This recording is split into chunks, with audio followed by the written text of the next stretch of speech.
Coming in February to Frontline. In 2006, a federal law was supposed to shut down illegal online sports betting. The same law excluded fantasy sports. Fantasy sports players don't consider themselves gamblers. The sponsors decided it would be easier to enact the law if they did not prohibit fantasy sports. 10 years later, fantasy football leagues are paying $75 million a week with immediate. Daily fantasy sports is a multi-billion-dollar business. The number of fantasy sports players up 40% from last year. Just pick your sport, pick your players, and pick up your cash. Fantasy business has shown no sign of slowing down. And sports betting is as strong as ever, offshore and even here. We found more than 100 gambling sites that apparently the federal agents didn't know about.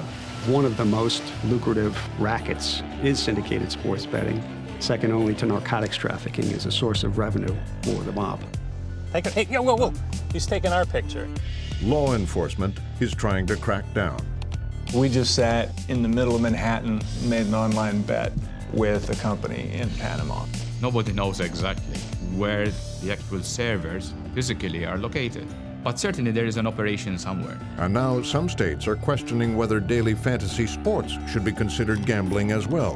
The core of what we do is about making sports more exciting. The role that money plays, if you ask anybody, is that it provides a certain tangibility to the experience that you don't have as if it's simply free to enter. So you don't view what you do here at FanDuel as gambling? No. The casinos have to live by certain rules. Oh, They yes. have to have regulators poking their noses into their affairs, and daily fantasy sports doesn't have to undergo any of that. Nope. This February, Frontline and New York Times reporters Walt Bogdanich and James Glanz investigate. The argument is fantasy sports is much more skill-based, and if it's skill-based, then it's really not gambling. The Achilles heel for the industry is clearly problem gambling. That's the dark side of gambling, the real-life adverse consequences that befall people who are unsuccessful at it or do it way too much. The promise of winning big. I've made hundreds of thousands of dollars doing this over the past almost 2 years now. And the reality of losing. It starts off fairly innocuous, and you just ask friends to borrow a couple $100 here, $1,000 there. How much money did you lose? Close to $20,000. When they say this year they're paying out over $200 million, they leave out what they're taking in. And they don't say that there are going to be more losers than there are winners.